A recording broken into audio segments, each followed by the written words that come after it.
Hello survivors and welcome to another Walking Dead Road to Survival video, and in this video we're going to be taking a first look at Gold Mythic Brutus, who is going to be the Mythic Trial Character for the Outlanders Allegiance. Visually this is what he's going to look like as normal. This is normal edition, and this is the art on the left hand side. You can see it's got Scotsman in the art, looks kind of cool. And this is what he's going to look like as a first edition. This is going to be his Mythic Trial first edition, and it is kind of cool. I like the idea of like the non-first edition is like the spring version, and then the first edition is more like a veteran style autumn version in the colorization as well. As you can see, he's more armored up, more geared up. On the left hand side he's in like battle mode.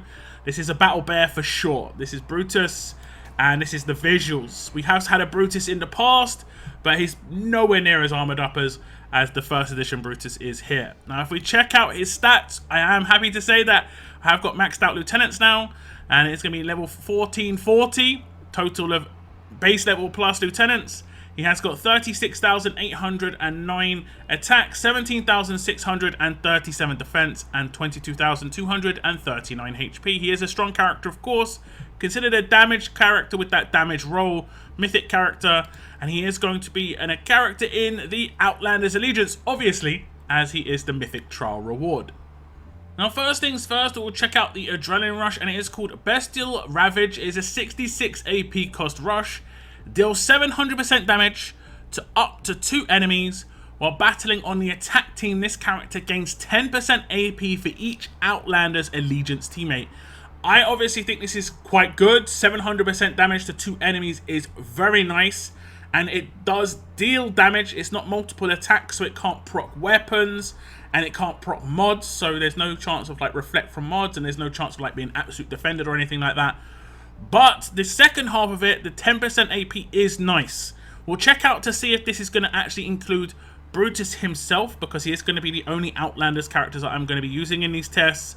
So if Brutus gets 10% AP because he's in the team, that means he could get a grand total of 50% AP after using his Adrenaline Rush. So the potential could be he does his Adrenaline Rush, gets the 50% AP with a full Outlanders attack team, then does a basic attack the next turn or a signature move, and then gets enough AP to do his Adrenaline Rush again, and either rushes naturally a turn after, so he basically cuts out a turn when every time he needs to do a rush, or he could be commanded to do Adrenaline Rush 2 turns in a row.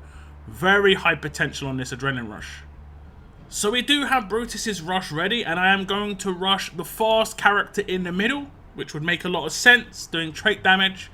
Rushing the central character will generally be a good idea too, which I'll talk about a little later in the video.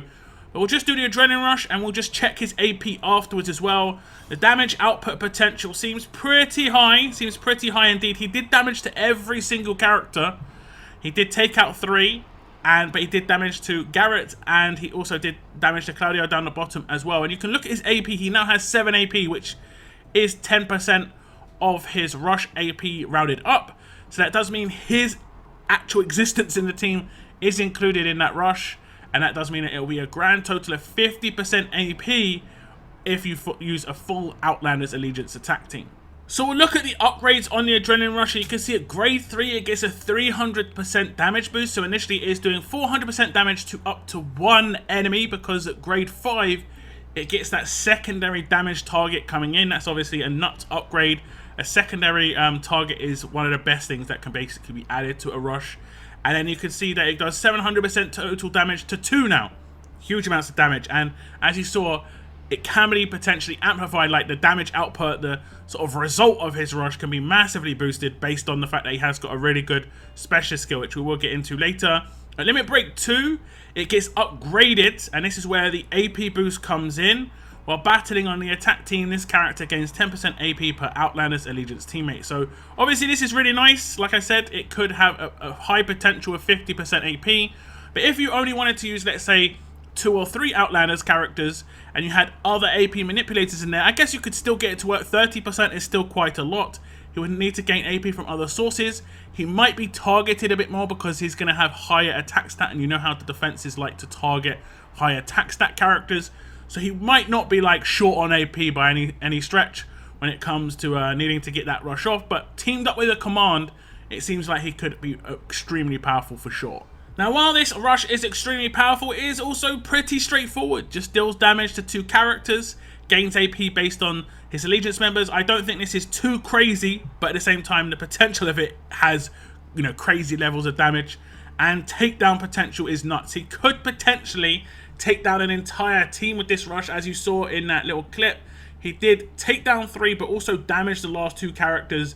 The higher you get this character's damage, the damage output, you know, buffs, if he gets a big attack buff on him somewhere from his own kit, from someone else's kit, from a weapon buff, from someone else, you know how strong attacks and stuff works. He is a strong character, and so is Scotsman by the looks of things, so there is a potential for those sort of weapons to make be actually useful on the attack teams. We'll have to wait and see there, but the damage output of this can be drastically boosted, and if it does, it has a great chance of taking down an entire team. Now, I know what you're thinking, well, if I was to take down an entire team with 1 Adrenaline Rush, there's obviously going to be some of those characters having those nasty specialist skills, which are going to be a problem. But that's where the signature move of Brutus comes in. It is called Shredding Claws. His initial cooldown of turn 1, cooldown of 2 turns, number of uses unlimited. Normalize the target and another enemy for 2 turns if they are of the tough trait. Attack the target for 200% damage and an additional 100% damage, 300% total, if the target has the tank role. So this is where you could potentially normalize those pesky like payback characters and so on and so forth, and that way Brutus can rush freely without any risk of any sort of issues happening, which is obviously going to be extremely useful. Now, when it comes to the normalize, it is worth noting that if you were to focus on like Peacekeeper with this, he does have resists, so he could potentially proc his payback or his bide if he does resist the normalize. It's probably better off worth like trying to normalize someone else and letting the secondary normalize, because it does normalize 2 characters, try and land on Peacekeeper, and if he doesn't resist it, that's great. You're going to be able to attack him freely, and if he does resist it, you're obviously going to have to, you know, come up with another plan, more strategy within your attack team to sort of like as a backup plan. But with this being turn 1, Brutus gets the kind of like the first go at things, which is actually obviously great. So I decided to use this defense team, as I think a lot of people would be kind of seeing like Andre and Peacekeeper as the characters that they'd want to use this against. Like I said, it is turn 1, so we are on the first turn, and I can select Andre. I can do the signature move. It does normalize Andre, but it also normalizes Peacekeeper up the top. It is worth noting that this is an attack signature move, so it can crit and it can use weapon procs, which is going to be nice and beneficial. But obviously the normalize is the key thing. Now, if this was a full team and it did have, let's say, Vance and Mr. Jones as the other characters in this team, there is potential that the second RNG normalize could land on them. So you'd maybe have to eliminate certain characters first before using this. It does have quite a short cooldown, all things considered, only 2 turns.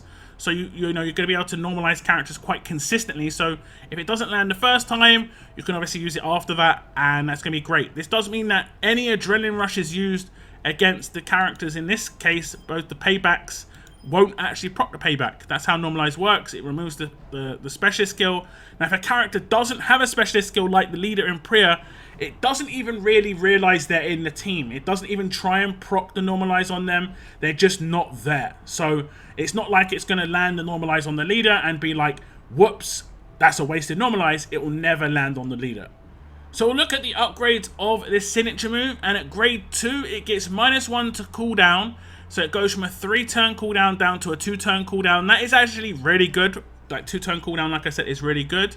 At grade 4, it gets an upgrade where it does an additional 100% damage if the target has the tank roll, and this is nice as well. Limit break 1, it gets +1 normalized target, so that extra normalized target comes in quite early, so that's nice. And at LB3, it gets -1 to starting cooldown, so it obviously goes from a 2-turn starting cooldown down to a 1-turn starting cooldown. This is good if you've got a heavy early burst team, but if you haven't, this isn't actually going to be too crazy. Like 2-turn initial cooldown isn't that bad, but first turn is obviously much better, especially against particular specialists, But obviously if it is first turn, you get to choose whether you use it first turn or second turn. If it's second turn, you have no choice. So if it is more beneficial for you to use it first turn, you have to get it to LB3. Simple as that. So while I think this signature move is very, very powerful and has the potential to be damaging to the game, honestly, when it comes to normalize, it is isolated to specific traits, so it isn't too crazy. It's not like Princess back in the day, which is like normalized 3 characters for 2 or 3 turns, whatever it is. This is very specific traits, and the damage is boosted to a very specific role. So it is quite confined, but it's confined into what is an issue right now, which is those tough defense teams. So Brutus is basically going to be coming in as that lock horns character for those defense teams. So there should be some pretty decent matchups between like a Brutus plus, let's say, an Outlanders attack team and the Priya super specialist defense teams. Now we'll go over Brutus's mythic abilities. These are his passive skills. He has got agility as he is a damage roll character. This will increase the basic attack damage that he does on his basic attacks and his signature move by 20%, but his adrenaline rush deals damage, so will not be amplified by this. The next one is overwhelming strength. This character gets 60% attack when rushing against enemies with bonus HP. This is crazy good. It will be basically the target plus the RNG hit, because the second hit on his rush is completely random who it's going to hit. But if it does hit someone with bonus HP, they're going to be absolutely nuked. Now, if they've got 1 bonus HP, it's going to get a big boost here. Next up is Goaded Might. When attacking while taunted, he gets 200% attack. If he has focus, you actually get to dictate what he does still. He does his rush, his signature move, his basic attacks, it should be all boosted. And if he is not got focus and he is going to be a forced attack, that is basically doing his signature move for free as a bonus on top of his base damage. So he's actually going to do more damage with a basic attack than he would do with his signature move against a non-tank if he's taunted and attacking somebody. So that could be pretty good. The last one is Rip Apart. When rushing, 100% chance this character ignores all defense bonuses. This means if someone has like a 40% defense buff, he's going to ignore that. If someone has a 400% defense buff, like some of these characters out there do, Wang Fa I think can get a 200%, Lao Po can get a 400%, Sebastian can get a 400%, he will ignore that defense bonus. Absolutely ignored. And it'll basically be like they've got their maxed out like base defense, which could still be high, could still be like 55, 60k in some cases, sometimes even higher on some of these tough defense teams. But he will ignore at least the bonuses there, which is going to be really, really powerful. So I can't really show you these passives, they're just like amplifiers, but we kind of get how they work. They're going to boost him in certain situations. When the enemy has bonus HP, boosted. When he's taunted, boosted. And he has a 100% chance to ignore the defense bonuses. Again, effectively boosted damage in that case. That is going to be really nice for Brutus as a damage dealer, as a huge nuke character. And the damage output of him, like I said, is going to be drastically boosted because of this. And you could definitely team him up with certain characters that could get him that focus. We'll have to check out the rest of Outlanders to see if there's any characters in there that potentially could bring focus to the table. And that would obviously make Brutus much more brutal, for sure. Now we'll go ahead and look at the upgrades for the passives. And you can see at grade 1, he gets the first half of Overwhelming Strength, where he gets 20% bonus damage against characters with bonus HP. He gets the first half of Agility at grade 2. He gets the second half of Overwhelming Strength, making it 60% total against those bonus HP characters. First half of Goaded Might at grade 4, getting 100% boosted attack while taunted, which is nice. It's not like a 50% chance to do it. He has a 100% chance to do it, and it's just half the power. At grade 5, he gets Rip Apart, where he gets 50% chance this character ignores all defense bonuses. And if we go into Limit Breaks, he gets the second half of Agility, stacking up to 20% bonus. Second half of Goaded Might, stacking up to 200% damage while taunted. And at LB3, Rip Apart 2, making a 100% chance this character ignores all defense buff bonuses, which is, I think that's obviously the most powerful one here. I think there is some weapons that you can do, like I think it's an alert weapon upgrade that you can do where you can ignore some defense bonuses. But he's going to get whenever he does his adrenaline rush, and that's where the most of his power is in terms of his damage. So having no defense bonuses to deal with on a 700% damage hit to 2 is going to be extremely nice in terms of like your success rate, damage output, and obviously just Brutus's overall strength. And what's going to make it even more powerful is that's where the most chance of this specialist skill actually proccing is, and it is Waste Not 2, When this specialist kills a target with an attack, a signature move, or adrenaline rush, any excess damage is dealt to 2 adjacent targets. Now, it is worth noting that when he does his adrenaline rush, if he was to have like defense bonuses count, he would do less damage, and then if he did take that character out, there'd be less excess damage. Now there's more chance of there being more excess damage, so he's got more chance of just being able to nuke entire defense teams. Really powerful. Like I say, each of his separate 2 attacks has a chance to hit 2 adjacent targets, and that's why he has the potential to take out an entire team. I think it's the best thing to do is to rush the central character, so that when it goes to adjacent targets, you at least always hit 4. Whereas if you rush a character on the sides, you know, the top or the bottom, it does have a potential to the second hit hitting the character directly next to you, and then the adjacent character is only the leader, so that would only be a maximum 3. So I think the best character to always rush, if you can, is the leader, to get the highest damage output on this, to get the hugest like nuke ability. But it should always do significant amounts of damage, and obviously targeting characters that are more dangerous is generally the way to go. Unless you're extremely like powerful and you're trying to get those teams out as quickly as possible, then the leader would be the one. So I'll just show you that example here. If I was to, let's say, focus Garrett, and the second hit from Brutus's adrenaline rush was to hit Alice, the only adjacent character would be Maggie. Whereas if I target Maggie, the second hit would hit either one of the 2 characters down the bottom or one of the 2 characters up the top. And then there would be 3 potential adjacent targets there on the adrenaline rush. So if I target the central character, we could potentially take down 3 or 4 characters in a rush. And you can see we did take down effectively 4. This character did have the specialist skill to stop that from happening. But we did huge amounts of damage to up to 4 characters. Now, of course, you know Brutus is going to have a nuts weapon. He did as an S-class character, and here he is as a Mythic Brutus Savage 1st Edition Claws. It has 40% attack, a huge bonus to AP when attacking, improved healing stun when attacking, a 60% chance to stun the enemy, and regain 25% HP for 2 turns. And in the last slot, he has improved magnified strikes when attacking, 100% attack against enemies who are stunned. So if we just go over it, basically, if you wanted to upgrade this weapon as a 5-star weapon, you're going to be able to get up to 55% attack. That is the maximum you can actually upgrade. A percentage to is 55%, so you're going to get the max out of this. The 3rd slot is the improved stun version that I think we saw on Sophia's Louisville Bat, and that is obviously really powerful. 60% chance to stun, and healing himself for 25% HP is really nice. And in the last slot, I like this quite a lot because there are quite a lot of characters who are using the defense while stunned mod, and this obviously will just amplify more damage on top of it if they are stunned anyway, so it kind of counters that mod to a certain extent.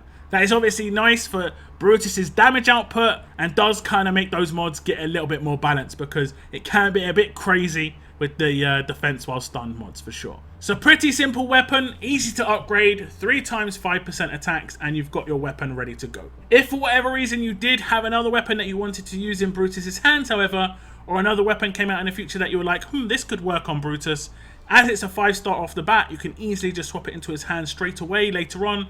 Like I say, the choice is yours. So that is going to be Gold Mythic Brutus, the Mythic Trial reward for the Outlanders Allegiance.